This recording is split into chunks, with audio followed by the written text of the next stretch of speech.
into this Diageo situation, right? So I want to talk about the relationship with Diageo. So this lawsuit that you brought against them, right? People might not know, but I think Pharrell was the actual first one to sue Diageo, and it was for unfair treatment. So you had a historic relationship with them 15 years, going back to Ciroc, DeLeon. I never even heard of Ciroc until you started doing the commercials, blew it out the water. Then you had DeLeon, and everything looked like it was on the up and up, owned by a black man and all that. So a lot of people was confused when the lawsuit came about. You shared some information with us when we came to your house that we wasn't aware of. So can you really talk about that? Because I think it's a very interesting case study for entrepreneurs to understand. Definitely. The situation's in the courts now, so I'm going to share with y'all what I can. This is all public record. But basically, I was called to have a meeting with Diageo, and they knew that I was kind of killing things in the culture, and they were trying to fix their diversity problem. And through that, a meeting was set up, and I told them, you know, I want to be an owner, that I have these ideas from promoting parties at Howard, just remembering that I will always get the door and never get the bar. And so I said I have aspirations to have black-owned brands owned by black people behind the bar and a part of your organization. They're the biggest distributor of spirits in the world, biggest maker of spirits in the world. So we get a test project. I'm looking at their portfolio. They say we can start something from scratch. But I'm looking at their portfolio, and I remember one night I was having a great time with Ciroc. I had some Ciroc. It was made by grapes, and I remember, you know, having just such the greatest time. And so the light bulb went off in my head. I said, I don't want to wait and develop nothing. Let me show you what I could do with Ciroc. Let me show you how I could turn your revenue around. They were losing $40 million a year. And I went and turned it around and took it to 2.6 million cases from 40,000 cases. Okay? And so this is something that's never been done. Clap it up for that. So 15 years later, even though I had that success, I was always fighting for Ciroc not to be pigeonholed. Not to be pigeonholed as a black brand. Not to be pigeonholed as an urban brand. I already went through that. I went through that with Sean John. They put me in the urban section. I had to go and disrupt the fashion industry, pull up on Fashion Week, and show them what that black excellence swag is about. And that's what we did with Sean John. And so with Ciroc, it was the same thing, get into the spirits industry. No matter what industry I went into, I always came up against this ceiling that they just wanted to keep me in the colored section. I would say for businesses, you have white-only business, just like you have white-only bathrooms back in the days, and you have... In a nutshell, he sued Diageo for racism and judge character. So I put it like this: anytime when somebody gets sued like that, you know, it's more to this story. So I just want to clarify it. Black-only business, and so my fight is to always make sure that we can just do business. I want to be treated equally like anybody else, and so that's what the fight is about. And it's not me just fighting for me; I'm fighting for us. Because whatever bar I set, y'all have to come behind me on that bar, and I want to make sure that it's right. So that's what the fight is about, simply put.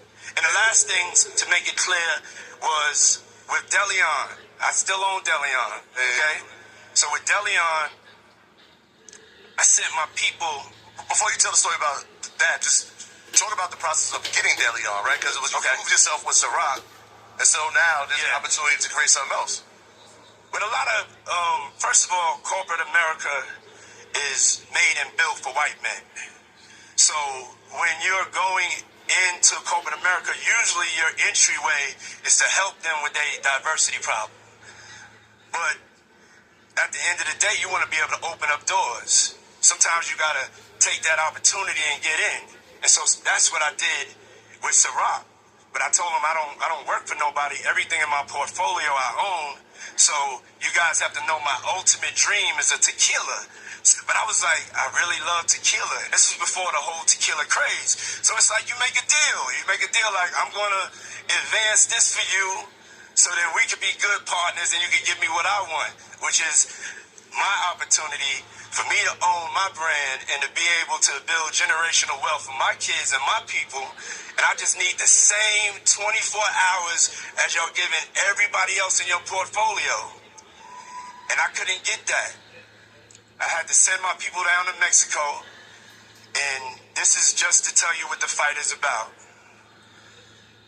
They went down to Mexico, and when they got down there, they found out that there was 0 agave planted for Deleon. So there was no plan for us to be successful.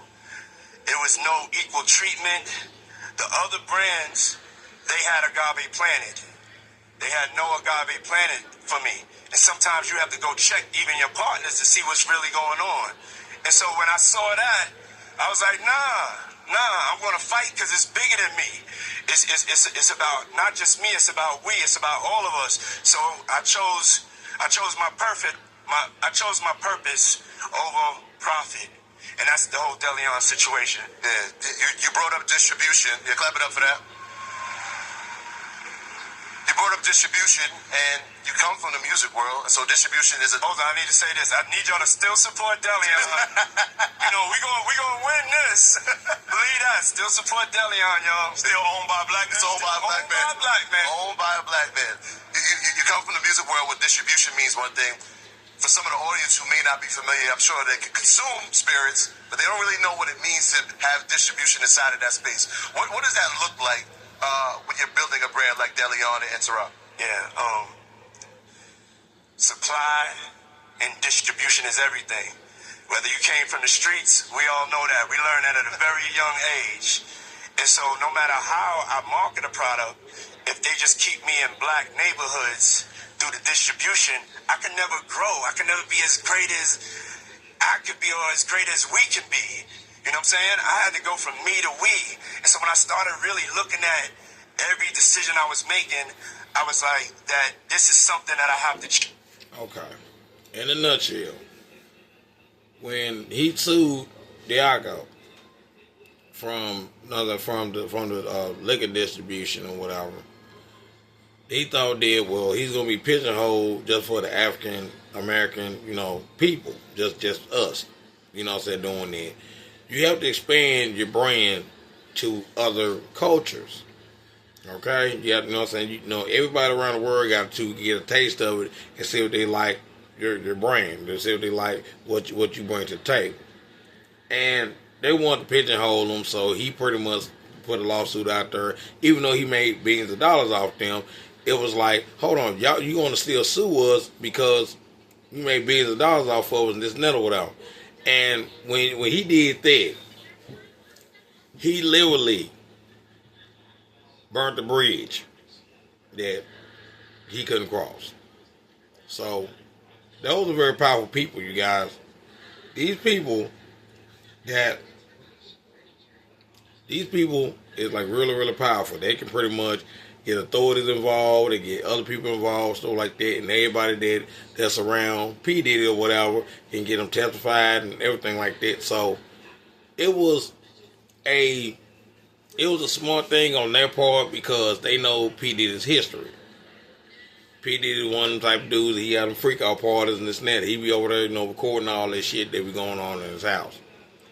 And here we'll check this out. Right after he pissed them off, that's when all the people start testifying against P. Diddy, talking about he tried to fuck me, he tried to rape me, he tried to do this, he tried to do that to me. And Jay-Z is like very, very quiet, like I ain't got nothing to do with this. You know what I'm saying? That's on him. This is that. And Jay-Z got a shady ass history too. But that's one of the reasons why P. Diddy sued Diageo, because they thought that, well, damn, I ain't gonna ever change the chance to grow, because like, dude, you just put me in the black market instead of, hey, I want to climb the corporate ladder that y'all climb. And they put a glass ceiling up, so he sued him for defamation of character and being racist. So, and that's just how the game go, with that. I'm not defending him. That's came out his own mouth. I can understand that, even though that P Diddy's not an angel. I can understand it, that type of stuff. You know, sometimes people just want you to, you know, stay at a glass ceiling. That's it. But like I said, man, I just hope that it kind of give y'all a little information that, hey, don't piss the wrong people off because it might be next.